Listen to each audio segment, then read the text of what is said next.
You could turn me on and turn me off with your gaze. You could make me feel oh so much with your ways.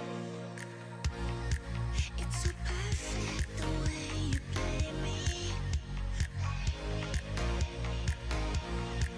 It's magnetic the way you pull me into you, the way you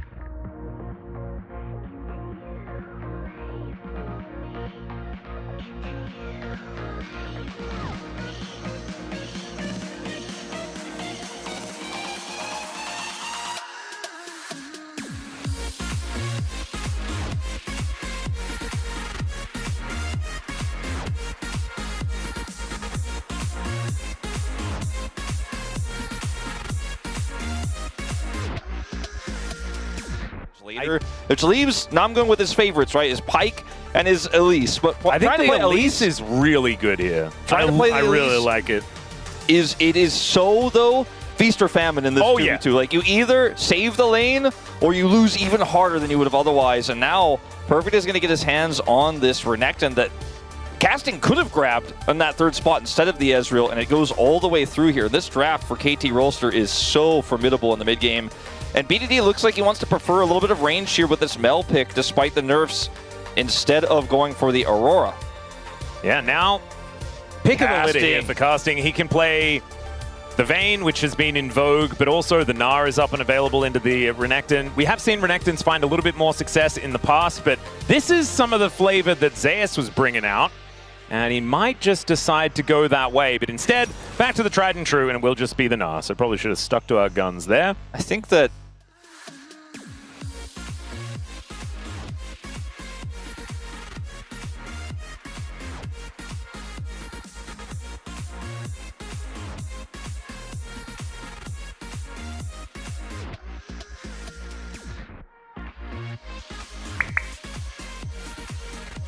still incredibly powerful. It's not what I really associate Mel with, but it can warp team fights and lanes as Effort's get flashed on. Yeah, there's the flash cocoon. Effort is just dead.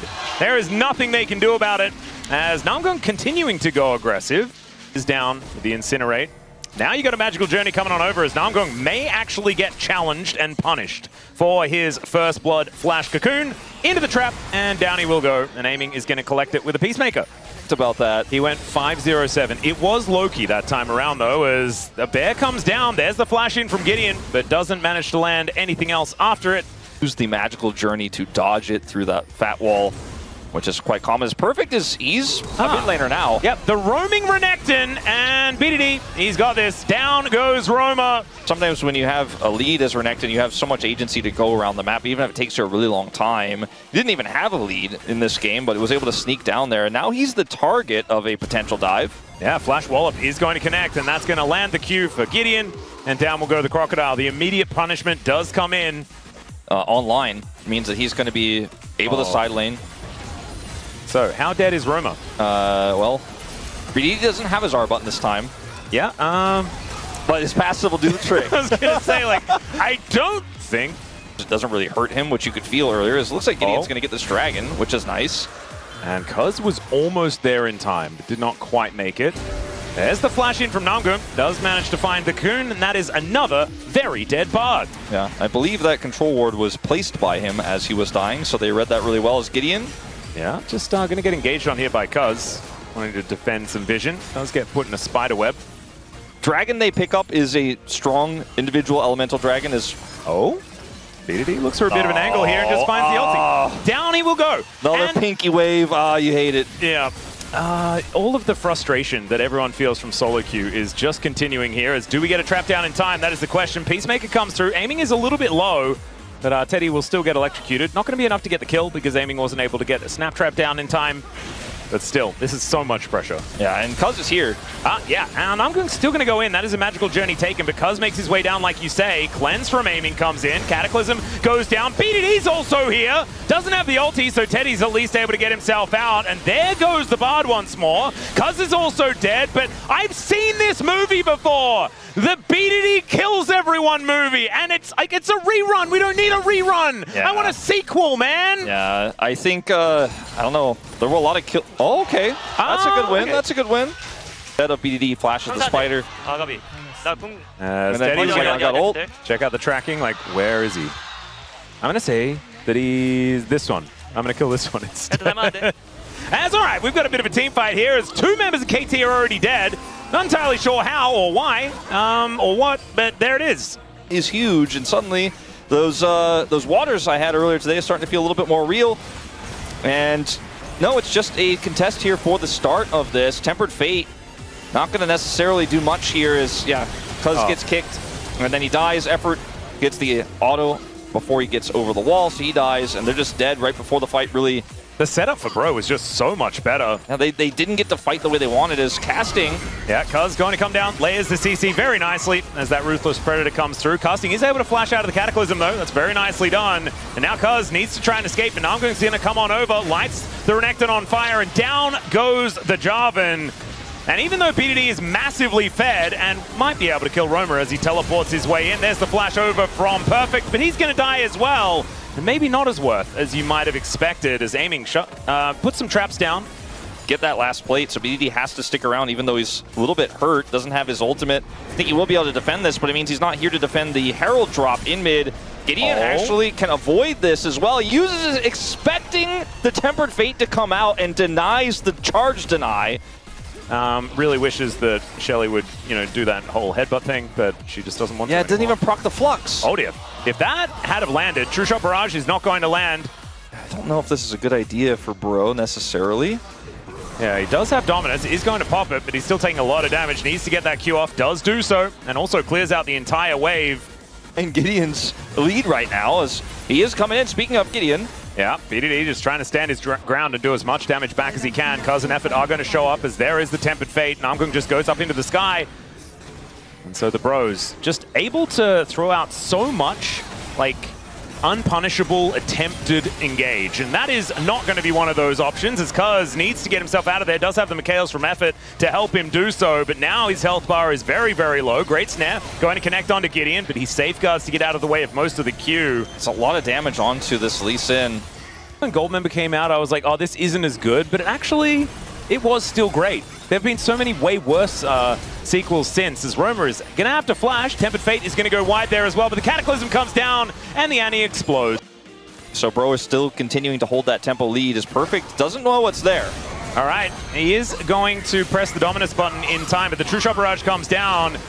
Otherwise, Teddy's just going to do too much because he's landing his True Shot, speaking of. Yeah, aiming takes a lot of damage there as BDD gets the repel out of Namgung, but this Dragon the entire time is being taken down, and Teddy is hitting every single Mystic Shot. He's so annoying to deal with as KT, and they're just going to have to give this up. They're going to dive on top of casting here. There's the Fate's call to lock down the Gnar as Namgung coming on in, they just pressure them out, and the Drake is taken, the Soul is Bros, and there is no answer from KT. Gideon just explodes the Bard.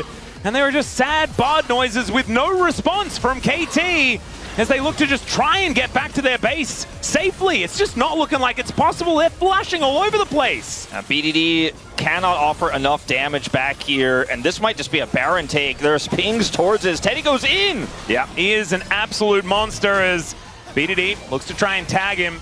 Wants to do at this stage of the game. It has a level advantage as well. Okay, Gideon's in trouble. Oh dear, maybe not the POM this time around. Does go down to his GA as Teddy seeing whether he can defend his jungler, but that is just going to be a deadly sin. And Baron is on the map, ladies and gentlemen. Is risky. Oh god, well, that is a massive Tibbers from Roma. As he shows up, he dies immediately afterwards.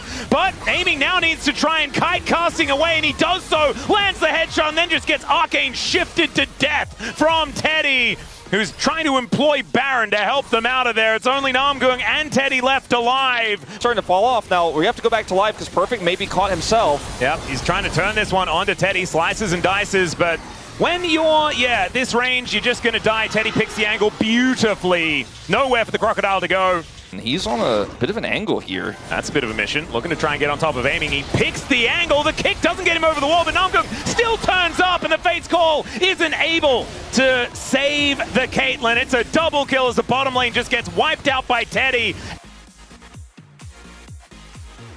It's so much CC as well when you get a Dragon Rage kick into a wall like this. I mean, he sees the angle and he just starts yelling. He's like, get over here.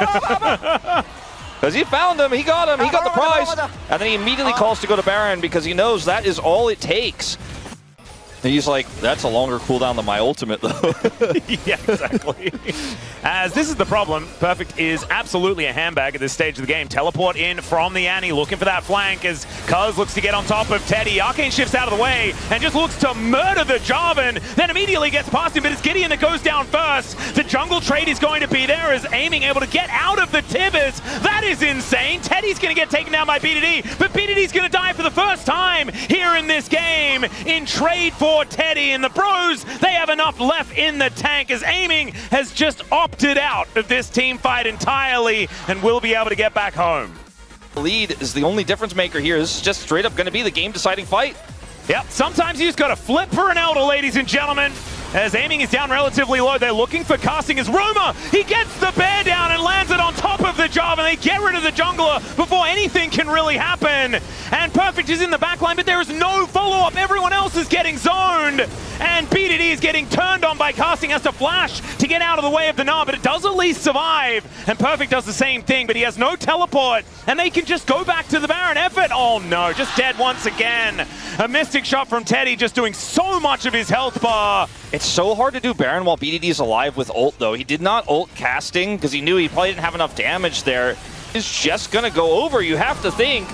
I think KT know that they have to try and contest this. As the Cocoon lands onto a Spiderling, Roma throws a bear down on top of Cuzz. They just need to deny any steal attempt, and that's exactly what they're going to do. Casting gets a Gnar into the wall. BDD taken out before he can do anything, and Effort goes down once again. It's a double for Teddy. It should be a triple after this GA comes back up. As Aiming, nothing he can do by himself. That's 420 gold over to Gideon just to spend after that Nexus explodes. As Casting and Perfect just kind of doing exactly what they've been doing this entire game, hitting each other with buttons. True Shot Barrage is going to take down that GA.